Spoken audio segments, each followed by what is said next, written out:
Bom dia, irmãos. Mais uma vez, dando graças e glórias ao nosso Deus e nosso Pai, eis-nos aqui para aprendermos um pouco mais do entendimento e da prática da palavra do Senhor. Na aula de hoje, lição 5 da revista Compromisso, desse domingo abençoado por Deus, de 6 de setembro de 2020, veremos o efeito da oração e da restauração. Mas tem uma ressalva aqui. Essa aula, vocês podem acompanhar aqui embaixo, para melhor alcançar os objetivos propostos, deveria ser presencial, com exercício prático de todos orando juntos e crescendo juntos espiritualmente. Praticando, exercitando a oração como ela deve ser feita. Com humildade, com sinceridade e com clareza. Ainda que tem momentos que você não consiga orar, a dor é tanta que você apenas silencia, engasga, chora. O Espírito Santo traduz o teu sentimento e Deus atende. Nós veremos isso no decorrer da aula, ok? Um abençoado dia para todos nós na graça do Senhor. Oremos. Altíssimo Deus e Pai, tem misericórdia de mim, pecador, Senhor. Tem misericórdia de mim. Apesar de mim, o Senhor tem me usado e eu te dou graças por isso, Pai. Ajuda-me, que o teu Santo Espírito tome conta de mim, para que eu fale o que precisa ser falado, e de tal maneira que seja bem compreendido. Não por mim, mas para a honra e glória do Senhor. Muito obrigado, meu Deus, em nome do Senhor Jesus. Amém. Quais os objetivos dessa aula? Nós precisamos saber, compreender que devemos sempre lembrar quem é Deus, de quem nós somos e clamar por aquilo que só Deus é capaz de fazer. É o chamado milagre, tá certo? E devemos lembrar também que Deus não habita em templos feitos por mãos humanas. Está lá em Atos 17, verso 24. Paulo esclarece isso. Nós somos os templos do Espírito Santo. Tá certo? Então, temos que prestar atenção também em outros tópicos. Mestre, que pedras, que construções. Isso quando Jesus e os discípulos estavam saindo de um templo muito bem construído. E ele respondeu, vede essas construções. Não ficará pedra sobre pedra. Está lá em Marcos 13, versos 1 e 2, na parte finalzinha dos dois. Deus é Espírito e importa que os seus adoradores o adorem em Espírito e em verdade. João 4, 24. Quando o povo de Deus estava escravizado em outra nação, eles não conseguiam entoar os hinos de louvor a Deus, porque entendiam eles que tinha que ser no templo. Mas Deus não habita naquele templo feito de tijolos, de pedra, seja lá do que for. Ele habita no teu coração. Ele habita no meu coração. Amém? O que nós precisamos saber? Tem mais coisa ali. Ó. Compreender que quando o povo de Deus se humilha, busca a face do Senhor e se arrepende, Deus ouve, perdoa e cura a terra toda. Tá certo? Então veja bem, para o povo de Deus se humilhar, aquele povo sabidamente era de cerviz dura. Era um povo obstinado em fazer as coisas de uma maneira, nem que custassem vidas, para eles não tinha importância. Eles tinham que vencer, vencer e vencer. Mas aí tinha que vencer outros aspectos também que serão vistos, durante a aula. E o que devemos fazer? Devemos nos humilhar diante de Deus. Sempre, se você chega com soberba, eu quero isso, eu quero aquilo, eu estou determinando isso para a minha vida. Espera aí, o próprio Jesus Cristo, Filho de Deus, lá no Getsemane, chegando a suar gotas como de sangue. Pai, que se cumpra a tua e não a minha vontade. Você vai exigir, eu vou exigir? Jamais. Nós devemos nos humilhar diante de Deus a fim de que a nossa nação seja restaurada. Você conhece alguma nação que precisa ser restaurada? Ou que não precisa ser restaurada? A nossa está precisando de muito. Olha só, texto áureo, 2 Crônicas 7, versos 14 e 15. E se o meu povo, que se chama pelo meu nome, se humilhar e orar e buscar a minha face, e se converter dos seus maus caminhos, então eu ouvirei dos céus, e perdoarei os seus pecados, e sararei a sua terra. Agora estão abertos os meus olhos e atentos os meus ouvidos à oração deste lugar. Mas o mais importante está ali, ó. Humilhai-vos perante o Senhor, e Ele vos exaltará. Ok? Devemos lembrar sempre disso. É com humildade que nós chegamos até o Senhor. E com a magnanimidade dEle, com a grandeza dEle, Ele nos socorre, Ele supre as nossas necessidades, desde que busquemos, antes dos nossos interesses, o seu reino e a sua justiça. Aí Ele nos socorre onde quer que a gente esteja. Está entendido? Vocês estão vendo que a gente está acelerando um pouco porque o tempo para a internet é escasso. Exegese de 2 Crônicas 7, 14 e 15. Aqui nós vamos desossar aquela frase. Se o meu povo, que se chama pelo meu nome, se o meu povo que se chama pelo meu nome, presta atenção. É convocação dirigida exclusivamente ao povo de Deus. Mas quem é o povo de Deus, gente? Quem está incluso nessa convocação? As bênçãos são enormes para o povo dele. Vamos entender um pouquinho. Antes de Jesus, aqui, ó, todos os descendentes de Abraão, o pai da fé, certo? Sendo assim, o conceito de povo de Deus tinha a ver com etnia, raça, ok? Descendência e árvores genealógicas, que tem pessoas, principalmente nos países onde ainda tem monarquia, existe a árvore genealógica. Para você ser valorizado, você tem que ter um sobrenome de peso, você tem que ter um berço espetacular, um berço nobre, digamos assim. Qual a nobreza que tinha no berço lá da estrebaria? Pensa nisso. Reflita um pouco, dá uma olhada para dentro de casa, para dentro das casas que vocês vê pela televisão de vez em quando. Dá uma olhada. Não tem nada a ver com etnia. Tem mais coisa. Quando veio Jesus, ele veio para esclarecer tudo aquilo que estava no Antigo Testamento e que o povo não entendia. Conheciam os livros da lei de cor e salteado. Recitavam isso repetidamente. Uma vez usei um termo, papagaiescamente. É meio grotesco, né, de papagaio. Papagaio repete, mas ele sabe o que está falando? Ele tem noção do que ele está dizendo? Muita gente ora assim.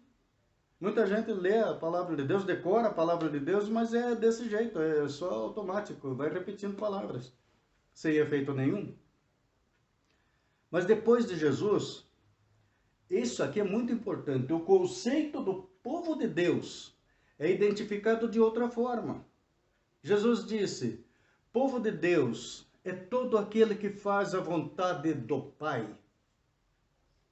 Percebeu por que nós devemos buscar, antes e acima de tudo, o reino de Deus e a sua justiça? Ele ainda deu um alerta, está lá em Mateus 3,9. E não comeceis a dizer entre vós mesmos, temos por pai Abraão. Grandes coisas, né? Porque eu vos afirmo que destas pedras Deus pode suscitar filhos a Abraão. Poder ele tem, autoridade ele tem. Mas ele não vai fazer coisa que não precise, que não seja necessário. E o exílio desse povo de Deus resultava do quê? De desobediência. É sempre bom. Anota aí. Deuteronômio 28. Ali vocês terão, na lei antiga, a grande diretriz para toda a humanidade. Acreditem.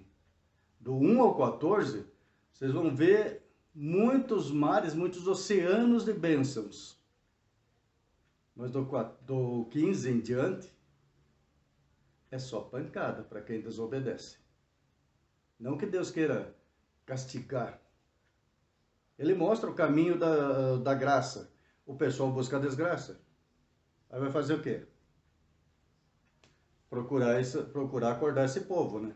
Ainda em exegese, a mesma frase, a mesma pergunta. Vamos lá. Comparemos o que está escrito lá. Se o meu povo, que se chama pelo meu nome. Em Mateus 12, 47 a 50, e disse-lhe alguém: eis que estão ali fora tua mãe e teus irmãos, que querem falar-te. Ele, porém, Jesus, respondendo, disse ao que lhe falara: quem é minha mãe? E quem são meus irmãos? E estendendo a sua mão para os seus discípulos, disse: eis aqui a minha mãe e meus irmãos, porque qualquer que fizer a vontade do meu Pai que está nos céus, este é meu irmão, irmã e mãe. Até um rápido flash.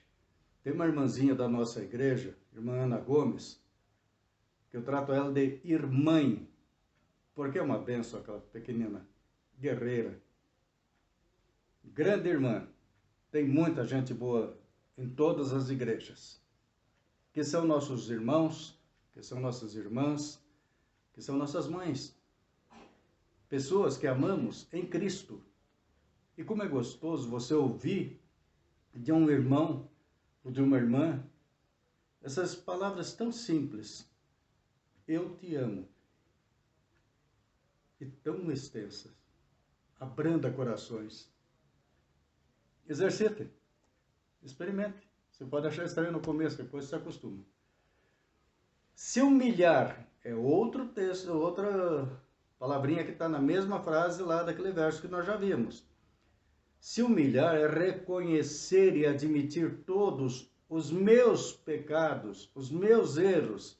É eu me despir da arrogância, me despir do orgulho, da soberba. É eu ter consciência que a resposta que eu busco, que nós buscamos, não virá por causa das nossas virtudes, se é que as temos. Mas sim por causa da bondade, da benignidade de Deus e do seu infinito amor por nós. Eu completo, apesar de nós. Tem algum ser vivo mais falho que o ser humano? Fala sério. Não tem. Outro trechinho, outra palavrinha que está naquela frase essencial lá do texto áureo. Orar. É pedir ajuda e socorro. Porque só aquele que reconhece sua total dependência de Deus, só ora aquele que reconhece sua total dependência de Deus. Quem não tem essa consciência, não ora. Tem vergonha de orar. Dobrar os joelhos, olha só o verbo aí. Presta atenção. Vamos em frente. Aceleradinho, porque o tempo é curto. Como devemos orar? Ah, mas eu sei, desde pequeno eu rezo, eu rezo essa oração, eu rezo aquela, eu sei de cor, ótimo. Mas está no coração ou está só na mente? Precisamos aprender a orar por todas as coisas. Você tomou um cafezinho da manhã agora, estava gostoso, né? Tinha pão com manteiga ou era um pãozinho duro de ontem? Se o pão está duro, está mole, não importa, você tinha esse pão.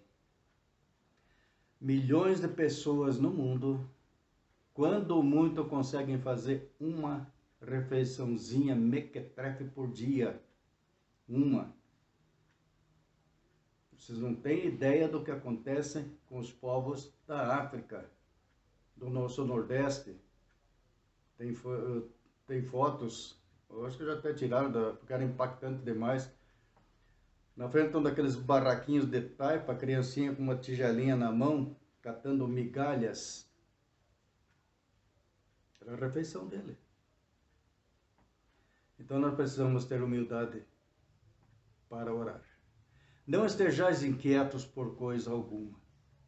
Não fique ansioso, não vale a pena, só vai se desgastar e vai ficar doente. E a ansiedade mata. Então não estejais inquietos por coisa alguma. Antes, as vossas petições sejam em tudo conhecidas diante de Deus, pela oração e súplica, com ação de graças, ou seguida de ação de graças. Filipenses 4, verso 6. Você vai orar, já comece agradecendo, obrigado, Senhor, por aceitar que eu me prostre diante de Ti, por permitir que eu me prostre diante de Ti. Tem misericórdia de mim, perdoa os meus pecados e depois me abençoa. Será? Volta um pouquinho. Como é que Jesus, o que Jesus falava para aqueles que ele curava?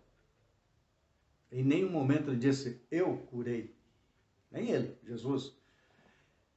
Ele ouvia, ou no caso da viúva de Naim, nem precisou ouvir, ele só sentiu a dor dela. Ele percebia, traduzia aquelas lágrimas que você estava derramando e não conseguia dizer uma palavra sequer. Mas ele sabia do teu sentimento. Ele chegava, perdoados te são os pecados, ou teus pecados estão perdoados. Primeiro limpava o espírito, e em seguida ele concedia a bênção. Vai em paz, que a tua fé te curou, ou a tua fé te salvou. Sem fé é impossível agradar a Deus, não tem outro jeito. Creia nele, de todo o teu coração, de todo o teu coração. Vamos refletir um pouquinho? Não existe nenhuma dimensão da nossa existência que deve ficar de fora da nossa vida de oração. É tão gratificante, irmãos, quando nos pomos a orar por alguém. Agora, esses dias, 2 jovens bateram de moto numa caminhonete que invadiu a preferencial lá em Cornélio Procópio. Um deles morreu na hora. O outro está passando por cirurgia. Ela passou por cirurgia nos dias, 3 dias depois, uma coisa assim. Eu vi foto dele. O menino todo inchado, todo arrebentado na face, teve 4 fraturas e teve perda de parte óssea do crânio, na pancada. Deus preservou ele. Por quê? Tem um propósito para ele e para os familiares dele. Nós precisamos aprender a nos submeter à mediação de Jesus. Em verdade vos digo que o Pai vos concederá tudo quanto lhe pedirdes em meu nome. Com humildade, e ele concede realmente aquilo que a gente realmente necessita. Não adianta pedir coisas que não são para o teu bem. Se ele não concede, é porque não era para o teu bem. Se ele concede e demora um pouco, dá graças a Deus.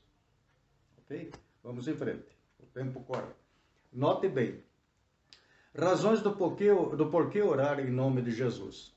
Primeira, porque nós só temos acesso a Deus pelo que Jesus fez por nós na cruz do Calvário. Eu sou o caminho, a verdade e a vida, e ninguém vem ao Pai senão através de mim, senão por mim. Nós devemos ter isso sempre vivo em nossa mente, em nosso coração. Tá certo? Segundo, porque o nome de Jesus funciona não como uma senha, mas para obtermos o que queremos, mas sim como um filtro para obtermos o que necessitamos segundo a sua infinita boa vontade. Ainda nessa questão, porque nós só temos acesso a Deus... Como devemos orar? Espere por uma resposta e persevere. Aquele que perseverar até o fim será salvo. Lembra? Mateus 24:13. Orando em todo o tempo e com toda oração e súplica no Espírito, e vigiando nisto com toda perseverança e súplica por todos os santos. Efésios 6, verso 18. Esses santos são do povo de Deus, separado da iniquidade que se pratica no mundo. Podem até ser atingidos, podemos até ser atingidos por elas, por essa iniquidade eventualmente. Mas devemos resistir, devemos lutar em busca do que é do reino de Deus. E todo o resto vai se desfazer por si. Vamos refletir? Nunca lute sozinho. Coloque tudo diante de Deus. Precisamos estar atentos à maneira como Deus está respondendo às nossas orações. Quantas vezes pedimos coisas que não precisamos? há muito tempo atrás, eu ouvi uma frase de uma senhora dentro da igreja que ela estava fazendo aquela campanha de oração para que o namorado dela deixasse da esposa e dos filhos e viesse viver com ela. Você acha que Deus vai conceder isso? Percebe a oração sem nexo, sem fundamento nenhum? Isso faz mais de 20 anos que aconteceu. Mas é decepcionante ver uma pessoa dentro da igreja sem consciência nenhuma pedindo para desmontar uma família, para montar uma família torta. Misericórdia, Senhor. Então devemos estar sempre conscientes daquilo que fazemos e falamos. Buscar a minha face, está lá no texto áureo. Por quê? Porque a orientação de Deus é para buscar a sua face antes de qualquer coisa. Por quê? Porque Deus se importa com você, se importa comigo, se importa com a minha família. Ele mostra ser favorável e desejoso, Ele quer nos ajudar. Mas vamos obedecer a Ele, gente? Vamos obedecer? Ele nos deu um espetacular manual da vida do ser humano. Bíblia de estudos, essa é uma Bíblia de estudos, mas a Bíblia, o que está escrito nela, é a palavra de Deus. E aqui um ponto interessante. Você, para entender a Bíblia, você tem que prestar atenção no texto e no contexto. Só que a Bíblia, sendo a palavra de Deus, não é apenas no contexto que nós conseguimos entender como história daqui. Ela é muito maior que isso. A palavra de Deus é infinita, é eterna. Então nós não podemos nos prender a questiúnculas, que se não estiver no texto nem no contexto é pretexto. Se estiver fora do texto ou fora do contexto é pretexto. Tem frases que vão muito além do que você pode imaginar. Quando ele disse para Pedro, o que eu faço não sabes agora, compreenderás depois. É no tempo dele. Não adianta eu querer adivinhar o que Deus quer fazer. E não adianta querer influenciar. Ele tem autonomia total no universo. E esse buscando a sua face, buscamos o seu favor, a sua graça. É pela graça que somos salvos, mediante a fé. Isso não vem de nós, nem das obras. Tá certo? Então tem que estar atento a isso. E tudo que queremos é que Ele incline os seus ouvidos e ouça as nossas orações, que se mostre favorável quando o buscamos. Detalhe, Deus não é surdo, você não precisa berrar, você não precisa gritar, você não precisa buscar aqueles templos todo enfeitados, cheios de ouros e riquezas, porque não é lá que Ele está. Ele vai estar dentro do meu coração, do coração de quem o ama realmente, de quem se humilha perante Ele. E se afastar dos seus maus caminhos. Pô, o cidadão fez um monte de bobagem lá, aí diante do juiz terreno. Eu estou arrependido dos meus atos.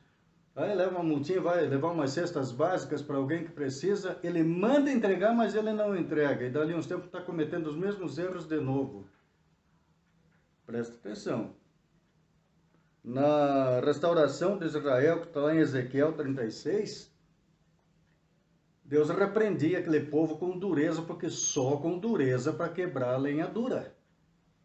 E eles eram de serviço dura, povo obstinado, rebelde. Aí ele buscava os remanescentes para fazer o que ele quer e sempre vai querer. Lembrar sempre quem é Deus, quem nós somos, é aquilo que só Deus é capaz de fazer.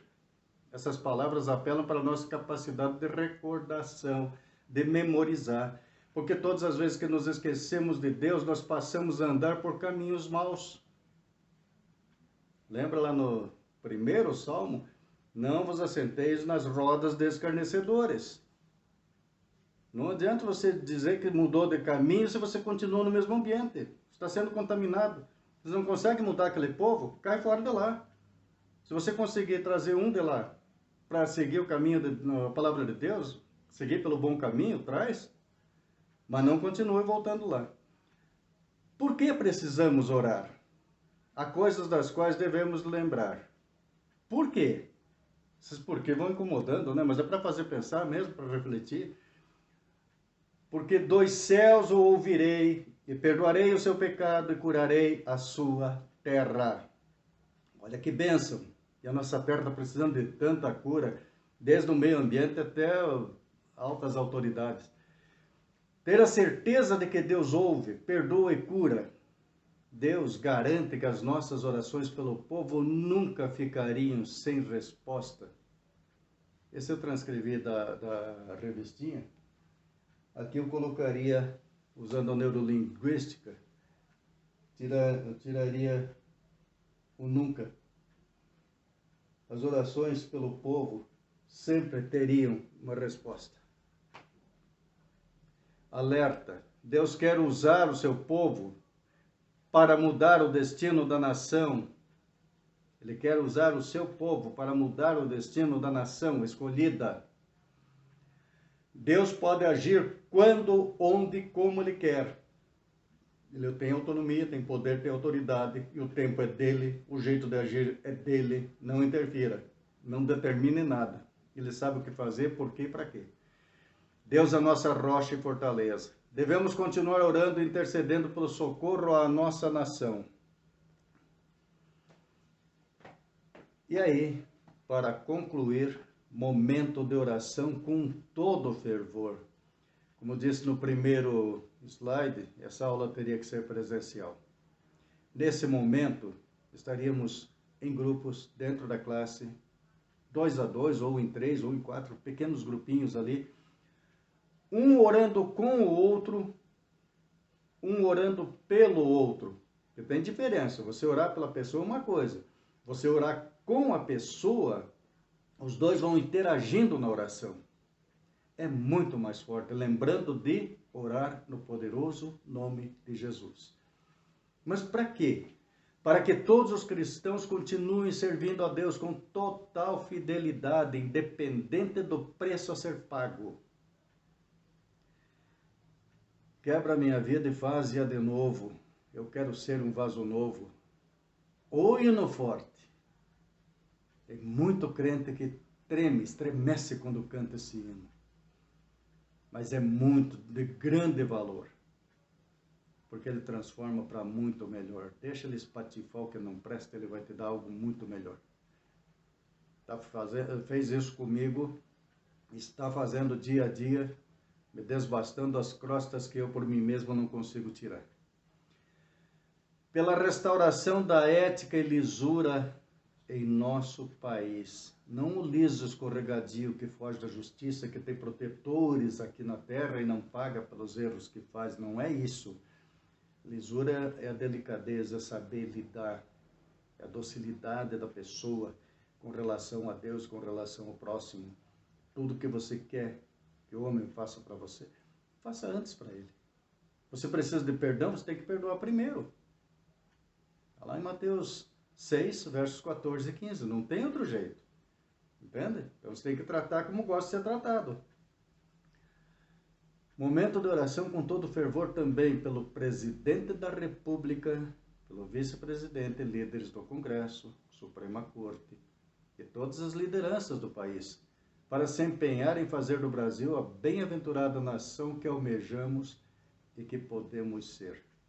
Desde que nos humilhemos, nos prostremos diante dele. Vamos voltar lá no primeiro, no texto áureo. Se o meu povo que se chama pelo meu nome se humilhar e orar e buscar a minha face e se converter dos seus maus caminhos, então eu ouvirei dos céus e perdoarei os seus pecados e sararei a sua terra. Agora estarão abertos os meus olhos e atentos os meus ouvidos à oração deste lugar. Amém? Oremos. Deus amado, Deus querido, obrigado, Senhor, por este momento que teria que ser muito mais extenso e ao vivo, presencial, olho no olho, para absorvermos melhor todo esse rico aprendizado de hoje, Senhor. Toma conta de nós, toma a direção de nossas vidas e dá-nos a todos uma abençoada semana no poderoso nome de Jesus. Amém e amém. Muito obrigado pela paciência comigo. Fiquem em paz.